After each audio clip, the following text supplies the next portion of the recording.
పరిశ్రమకు ప్రతి ఒక్కరిని బాక్సులో పెట్టడం ఇష్టం. కానీ ప్రియాంక చోప్రా, సాయి పల్లవి అలా చేయలేదు. ఒకరు గ్లోబల్ స్టార్, మరొకరు నిజాయితీకి మోడల్. వీరి మార్గాలు వేరు అయినా అడ్డంకులు తొలగించడంలో వీరిద్దరూ ఒకే విధంగా ముందుకు వెళ్లారు. పాన్ ఇండియా స్టార్ కు అర్థం మార్చారు. ప్రియాంక హాలీవుడ్ కి వెళ్లి క్వాంటికోతో మొదటి సౌత్ ఏషియన్ హీరోయిన్ గా పేరు తెచ్చుకున్నప్పుడు, సాయి పల్లవి ప్రేమం, ఫిదా లాంటి సౌత్ బ్లాక్ బ్లాస్టర్ తో పాన్ ఇండియా క్రేజ్ సంపాదించారు. బాలీవుడ్ కి వెళ్లకుండానే దేశాన్ని తన వైపు తిప్పుకుంది. అసలు అందం అంటే ఏమిటో చూపించారు. సాయి పల్లవి 2 కోట్ల ఆఫర్ వచ్చినప్పటికీ ఫేర్నెస్ స్క్రీమ్ ప్రకటనను నో చెప్పి రంగు వివక్షకి ఎదురు నిలిచింది. ప్రియాంక మిస్ వరల్డ్ గెలిచినప్పటికీ రేసిజం పై మాట్లాడుతూ డైవర్సిటీ కోసం గలం ఇప్పింది. హీరోయిన్ రోల్ అర్థాన్ని మార్చారు. సాయి పల్లవి గార్గి లాంటి సినిమాలతో నిజమైన పాత్రలు తీసుకోవడం ద్వారా ఆన్ స్క్రీన్ మార్పును చూపించింది. ప్రియాంక ఆఫ్ స్క్రీన్ మార్పు చేసింది. తన పర్పుల్ పెబుల్ పిక్చర్ ద్వారా రీజనల్ కథలను ప్రోత్సహిస్తూ నిర్మాతగా మారింది. గ్లోబల్ స్టార్ గా activism. Priyanka UNICEF good will ambassador గా బంగ్లాదేశ్ నుండి పోలాండ్ వరకు రెఫ్యూజీ క్యాంప్స్ లో సహాయం చేయడం ద్వారా చైల్డ్ వైలెన్స్ పై మాట్లాడుతుంది. సాయి పల్లవి ఫేర్నెస్ స్క్రీమ్ నిరాకరణ,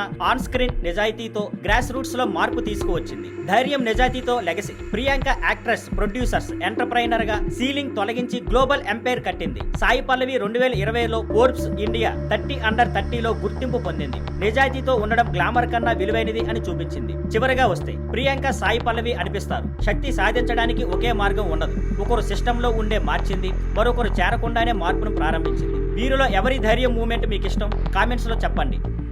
thank you for watching. Please like, share and subscribe.